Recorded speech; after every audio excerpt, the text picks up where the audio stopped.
to the cloud.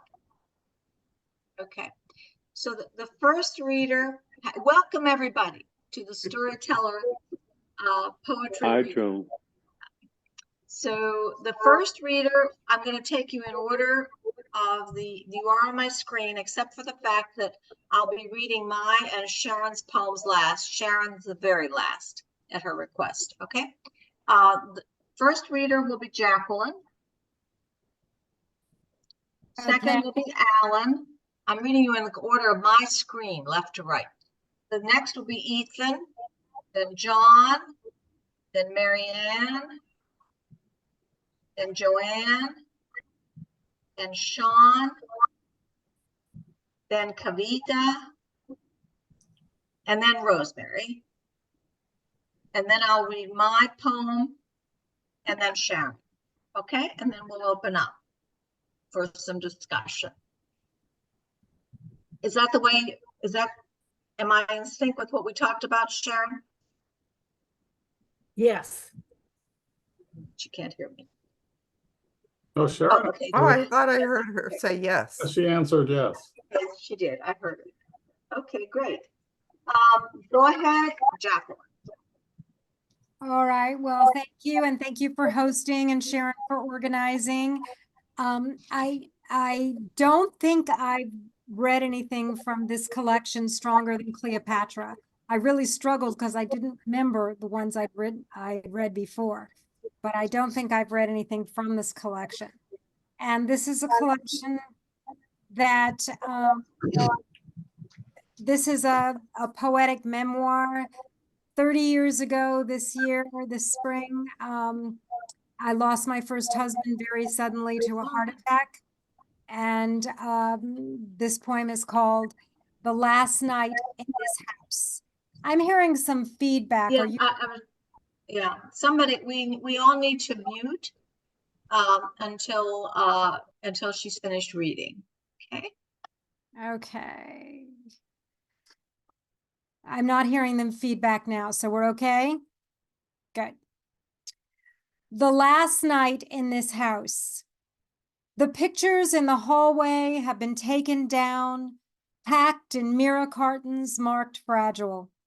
In the new house, your smile will decorate our lives without stabbing me on a solitary walk to an empty bed. At the end of the hall, 2 pink Tiffany lamps intensify the pink and the flowers on the walls. With only one curtained window, it's as dim as a movie theater. The pink flowers fade into a giant screen, showing the same film all day, all night, as the gurney rattles through the room. In the bathroom, I can see you alive, lathering your face over the sink, gliding a blue plastic razor under your chin. The gilded mirror remembers everything. My yellow-gloved hands cleaning furiously 4 weeks after your funeral. The moment I tossed your toothbrush and razor in the trash. Every wall in this house emits your absence. I choke on the fumes every evening, driving a single car into a double garage. Every morning, choosing dresses in a closet emptied of your suits. The furniture, I hope, is harmless.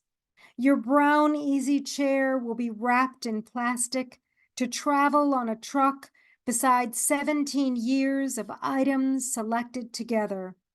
New surroundings won't make the blue sofa light brighter, the light wood coffee table less scratched. But maybe I can breathe in a house where your death is more carefully placed, like a china figurine behind glass in one corner of one room. Thank you. That was beautiful, Jacqueline. Thank you. I'm sorry for your loss. Alan? Thank you, Joan, and thank you, Sharon, for for sponsoring these. This is a poem I wrote for Yom HaShoah, Holocaust Remembrance Day. And I read it because I just haven't had a chance to read it anywhere. And I think it should be, I wanted to read it once. It's called The Order of Things. And it's about something that took place at my family's Seder. The Order of Things. He leads the Seder. He can read so fast, he'll get us through safe and in time to eat, but stops long enough to wag his finger and says, in every generation, they will rise up against us, loud and clear and with the passion of our time, especially to his lovely little boy can hear. He whose dark hair falls over one eye, a handsome peekaboo, a nightshade, to learn this is the lesson of Passover. What about welcoming the stranger, I whisper? What about loving him as yourself? For we were strangers in the land of Egypt. What about leaving open the door and a place set for Elijah or someone like him? What do I teach in my silence to keep peace at the family Seder, where starvation roils beneath the surface so close, and in the ever-present past of our elders, soon to be gone? This is how it happened to us instead of them. This is how the rabbis got shorn. This is how we were led like sheep. This is how the 6 million and the 1,200 on the 7th and the 200 hostages we dare never forget, but sometimes do.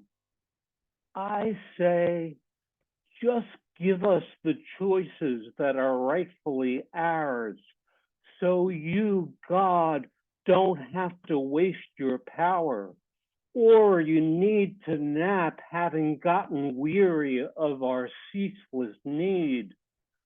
We might tear down the walls ourselves that have suffered us and free all those who are like we were then. Perhaps the stranger is only wary. Give us the means to discern who means us harm and those who mean none. With our eyes wide, with our heart, no matter how hardened in times like these, let us never wag a finger. There was no worse time to be born than this, except all the others. Remind us of that peekaboo boy and his children and their children are destined to be here long after we're done. Thanks. That was really powerful, Alan. Thank you. Was that part of Rick Lupert's collection this year? Yes, that was part of the Yom HaShoah collection that Rick Lupert puts out every year, and I know that some of you were in that, and the poems were just wonderful.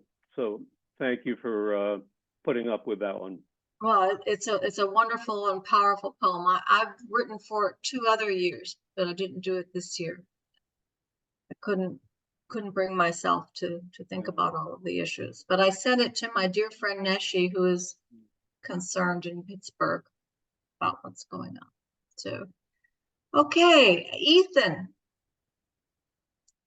All right, I'm going through old poems because I don't have too many new ones, and I thought I changed my mind because I wanted to do a light poem after that, but then maybe this isn't that light. But I have a short series of solving difficult problems. So this is the first one in the series. It's called Difficult and Impossible Problems Solved. It's easy to solve the Rubik's Cube. You just need 6 colors of paint and 6 paintbrushes. A tree falling in a forest hasn't really fallen until someone comes across it, in which case it has. Who can't square the circle? Just take 4 equidistant points and pull them out till they form sharp edges. Voila, a square. An unstoppable force will simply pass through an immovable object, leaving both unharmed. It's easy to bring about world peace. We just need to fire off a few thousand nuclear warheads. Voila, the peace of the grave. This last is the only problem humanity is actually capable of solving. I know I can't solve the goddamn Rubik's Cube.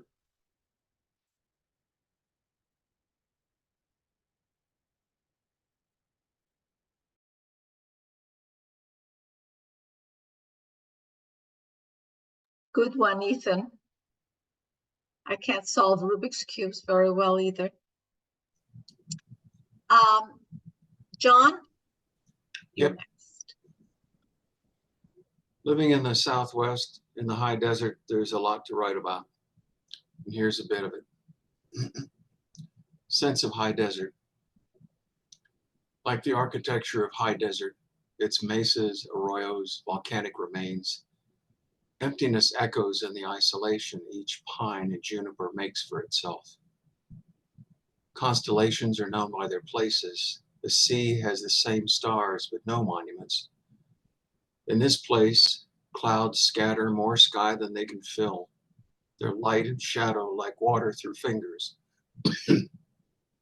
It's why, excuse me, excuse me. It's why,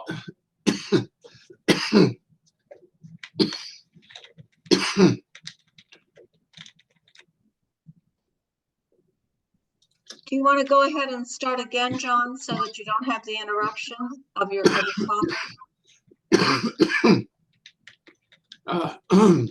It's up to you. How about just pushing me back one person? That sounds good. That sounds Thank good. you. Then we'll go to Marianne and then we'll come back to you, John. Thank you. Hey, I hope this gives you enough time to drink. I want to read a poem that just appeared in Your Daily Poem. Been writing a lot of poems about my father's side of the family, so I want to read a poem about my mother's. Lunchtime, summer 1970. 3 years past someone else's summer of love. Smoky sunlight squeezes past metal blinds. I am dancing to no music but dust motes that twirl. At 12:30 sharp, my grandmother is making deviled ham sandwiches on Roman meal, not my mother's dry Hollywood dark. Here the radio is silent, the TV is off. Humming, Grandma spoons out piccalilli, relish, and Hellman's mayonnaise into the small bowl of deviled ham. As I twirl, she tells me stories about my mother as a little girl who went to dancing school and was a butterfly at the spring recital. I sit at our toy table and look out the window at the lilac bush that in summer hides rusted hulks to imagine butterflies dancing, becoming girls in this city.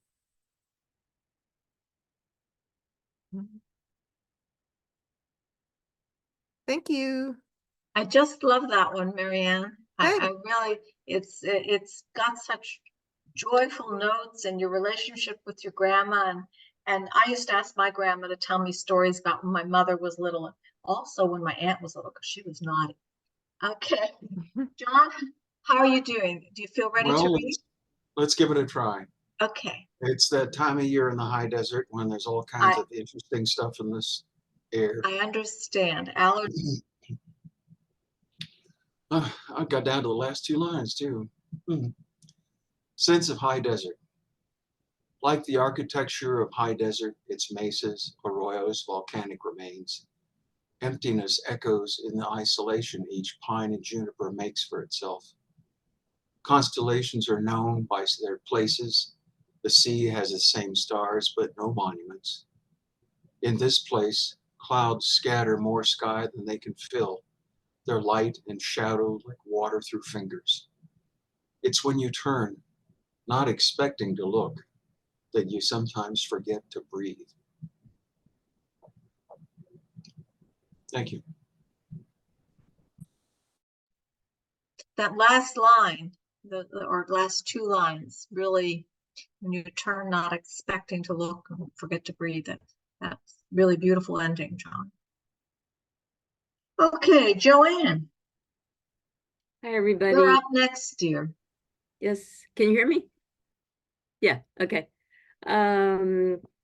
Yeah, so I've been writing a lot of environmental poetry over the last little piece of time. I think I'm kind of obsessed with the world we're leaving to younger people. So this poem was published in Feral, Journal of Poetry and Art, I think last December.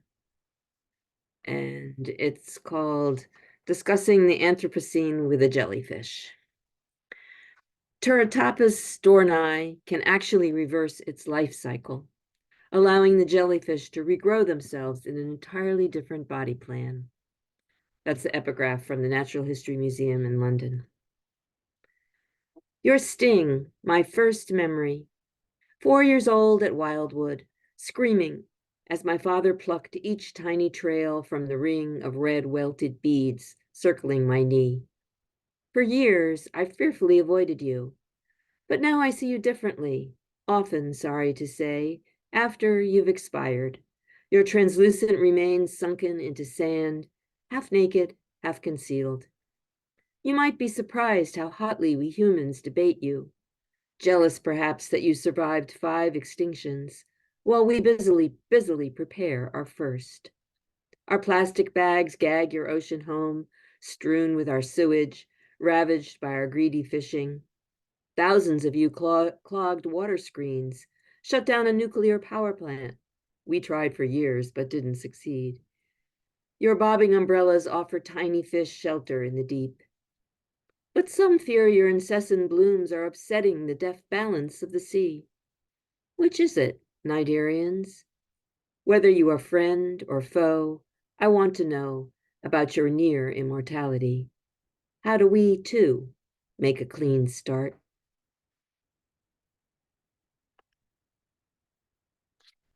Thanks. Thank you. Lots to think about there. A very interesting mix of the personal and a lot of detail too. I like that one, Joanne. Shaun, you're up next. Thank you, by the way, Shaun, for persisting through. Oh yeah, everyone kept popping up on my email too. It's like, oh, I'm not the only one that can't get in. So, but we figured it out. Yeah.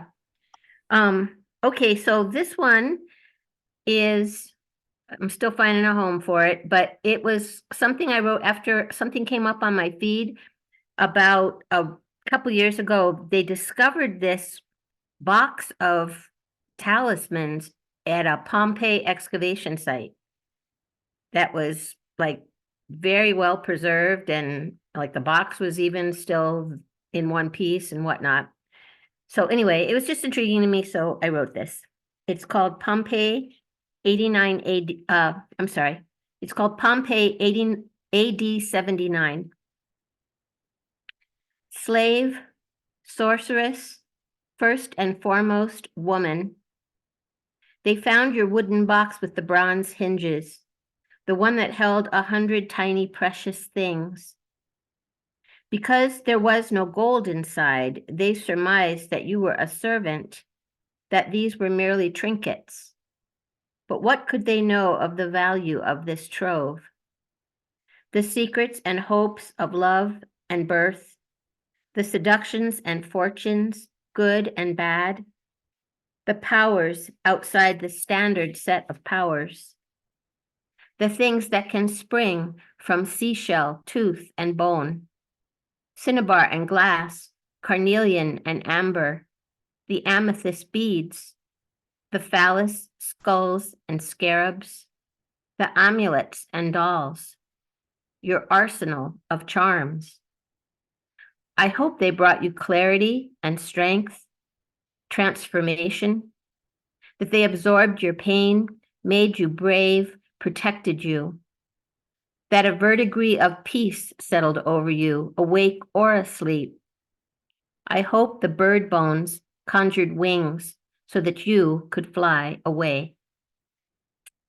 Thanks. That was really spectacular, Shaun. I really enjoyed that.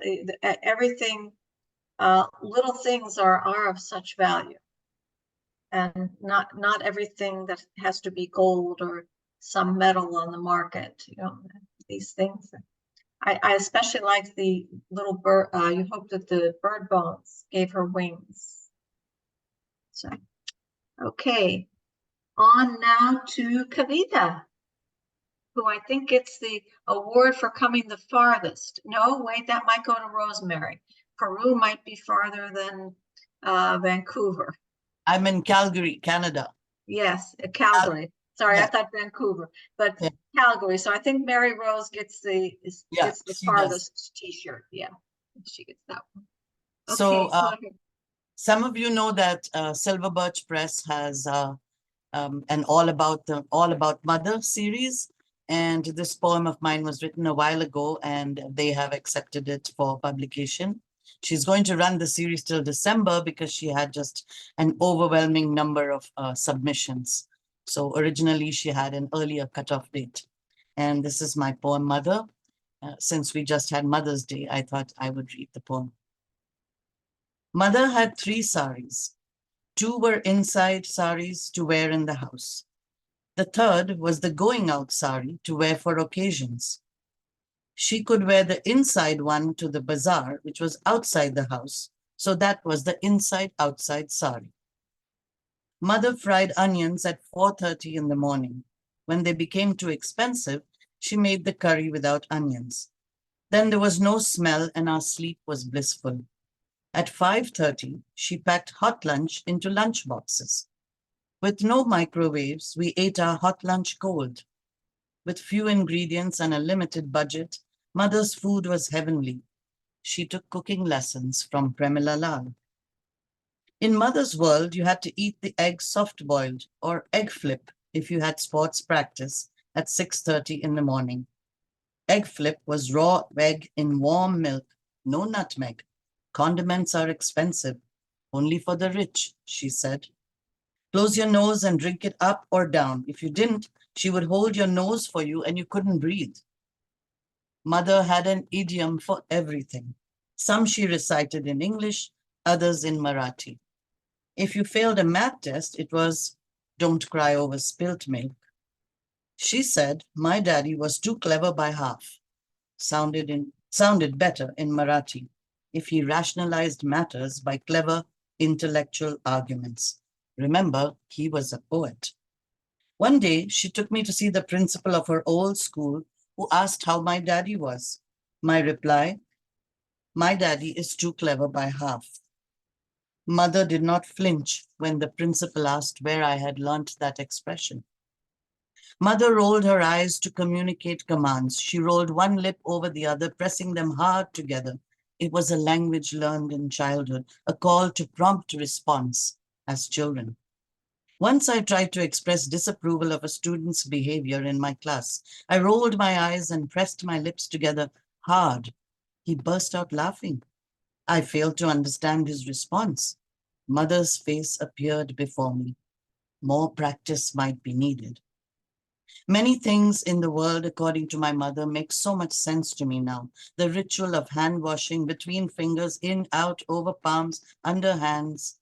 her legacy of waste not, want not, and saving for a rainy day, and her prophecy, the world will become a more difficult place for you and even more difficult for your children. But remember that God is great. I'm glad I inherited her faith. Thank you.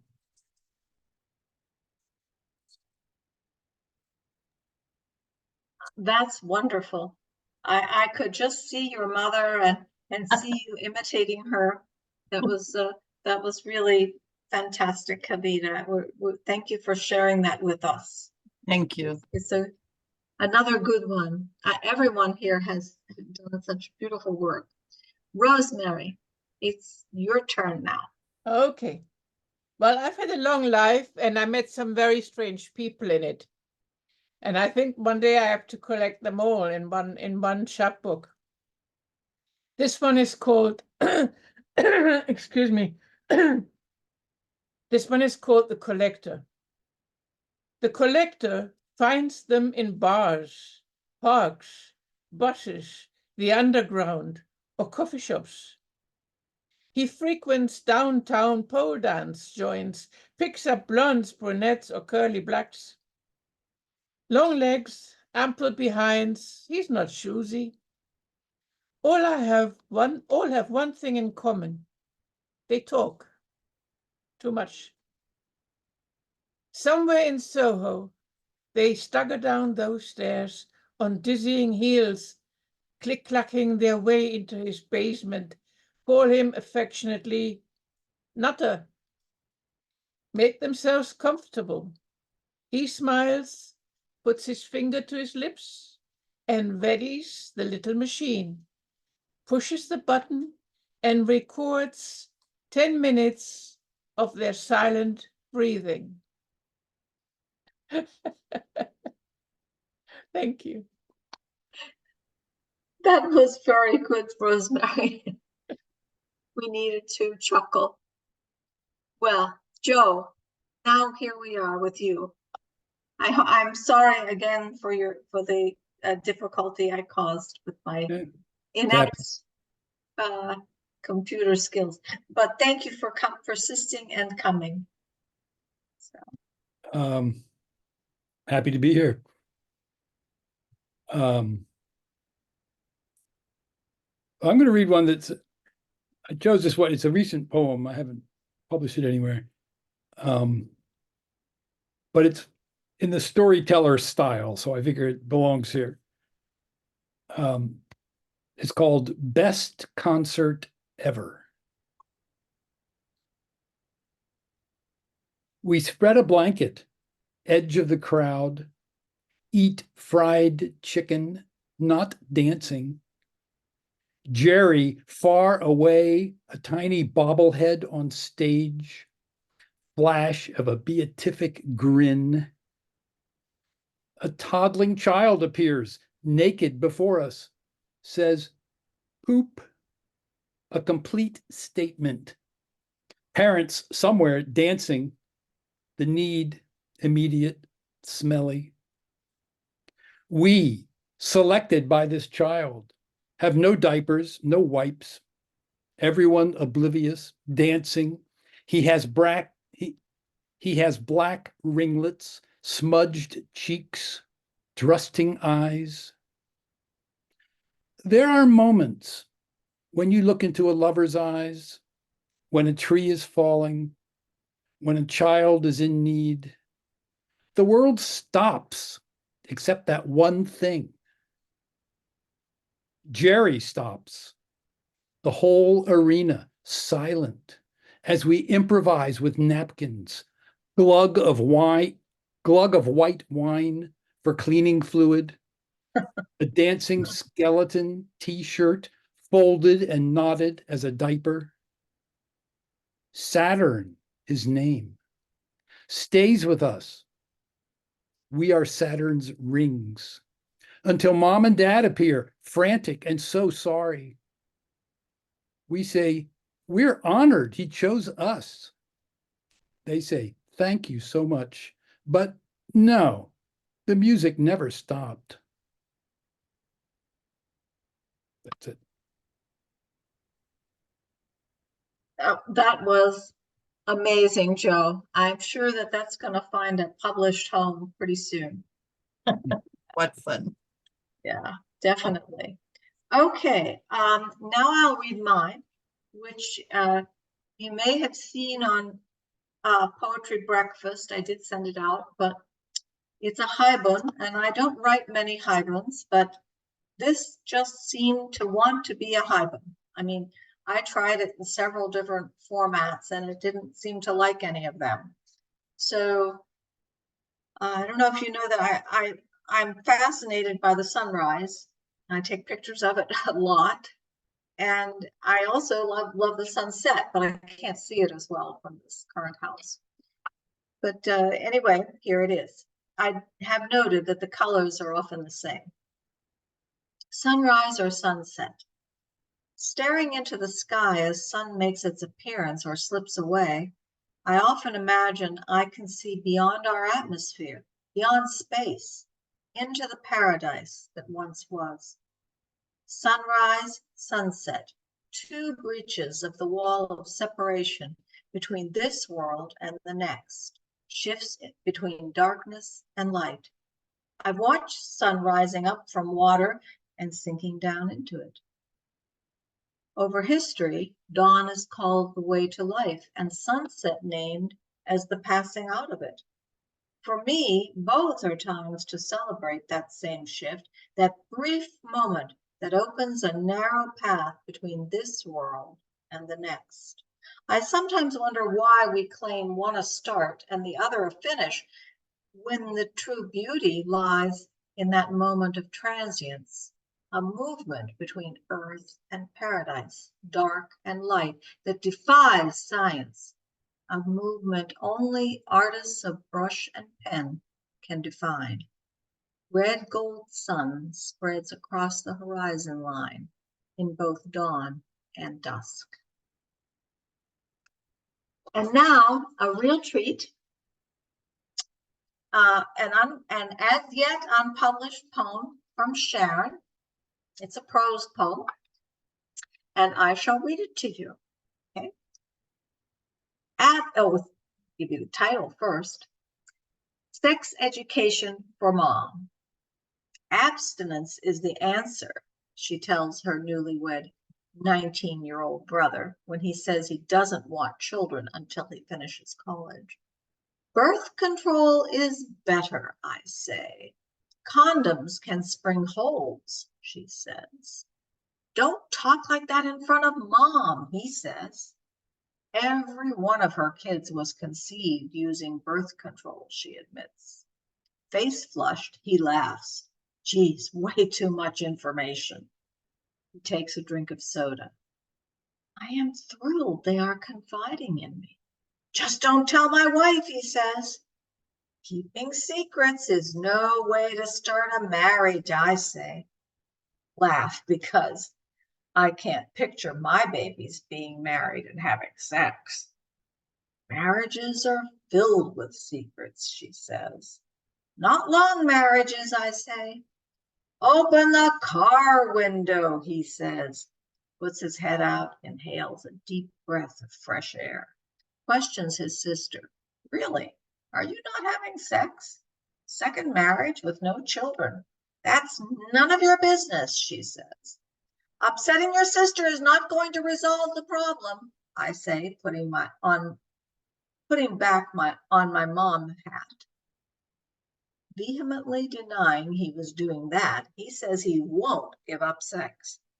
We don't have sex, she admits, because she doesn't want any more children. Xing out this entire conversation in my head, I make up an excuse to drop them off. Your dad needs the car, I say. Zero tolerance for confrontation. They get out of the car and wait. Now, there's something about this poem Sharon wondered if you would notice. Anybody have any ideas? Aside from the fact that it's involving your mother and your sex life, but there's something else there. And you didn't have it written in front of you, which would have made it easier to notice. But Sharon, do you want to can you talk a little bit to tell them? You want me to do it? Can you unmute? I know you're having issues with your computer. Do you want me to? Okay, let me see. Am I breaking up? A little, but go ahead. I wrote my first ABC poem, And that was it. but I wanted to do it so that you wouldn't notice. I think that's the secret. You don't, if you notice it, it sounds contrived. I wanted it to just flow and just sound like a regular poem, but each sentence begins with a letter from the alphabet. In order. Yeah. In order, yeah. When I read it, I just couldn't believe how brilliant it was. I think it's one of the best ABCDarians that I've ever read. So I really enjoyed it. I think the fact that we didn't notice is a sign that it was done so well. Yeah, yes, I agree. Yes, it seemed like a play or a movie. The conversation in the car. Yeah. Great poem. I loved it. Great poem. It made me laugh, especially that every child the mother conceived was with a condom. Yeah. It's called Catholic roulette.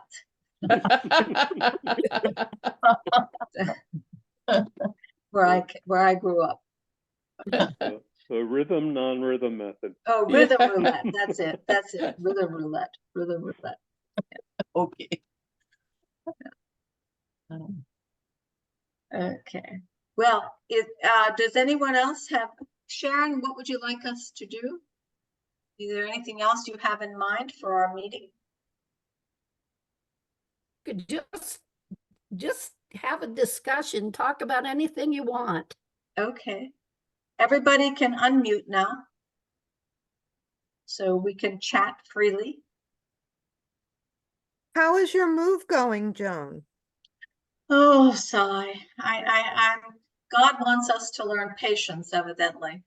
There are, on my block, there are 4 new houses being built. In our development, there are like 30, and across the street from us, there's over 100. And in the part of the county we live in, there's close to 1,000. So our real estate agent told us that he doesn't, for already built houses, he's getting like on all of his properties, he's getting like maybe 1 visit a week to anybody's house. So we're priced okay, everything's okay, but I just have to learn to be a better housekeeper and keep everything clean all the time. Where is that, Joan? Where are you? I'm in Calabash, North Carolina. Evidently a very desirable place to live, more than I realized. Where are you going? Where are you moving? We're going back to Northern Virginia to be near our daughter. High prices, lots of traffic, but museums, mainly our daughter though. So I'm so far away from mine. It's terrible. They're in London and I'm in Lima. It's just too much. That is far. And I don't even, I mean, I know my grandchildren, but it's only, they're growing up and just about yesterday they were born. So it's. Yeah. It's hard. She doesn't have any children. She isn't married. And so she really needs us to be up there with her. She was very ill 2 years ago. And then she pointed out that we're old now, so she may have to take care of us, and 6.5 hours is too far to drive. So I'm very far from my son. He's in Colombia, South America. Oh, very far, like Rose. My little granddaughter will be 5 in August, and I have not seen her. But we get a lot of Spanglish from her all the time on the video calls, and it's just such a treat. So I feel like I've seen her. Yeah. I write poems for her all the time. Yes, I find the same now.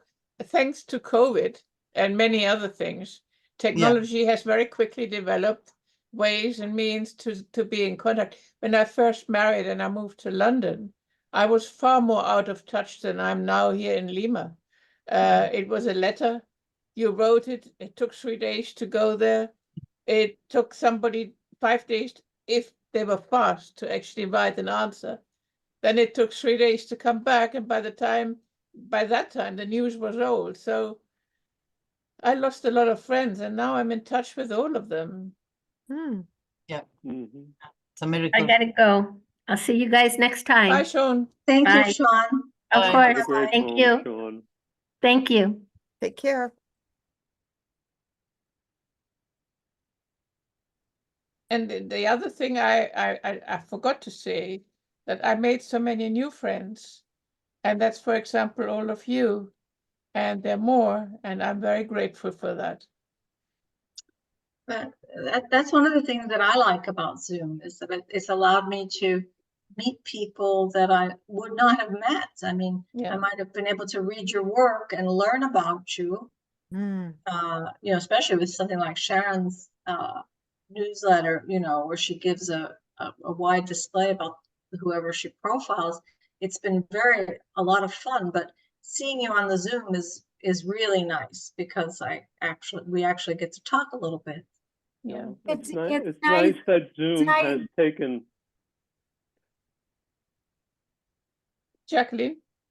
You know, we're still recording. It really is nice to have the face with the. Yeah, I'm going to take the recording off. I'll stop the recording. Hello. Where is the You recording? know, it's so easy to forget with recording. I know. I forgot the time Stop I recording. There we go. posted. So you recorded all our secrets. Well, after Sharon's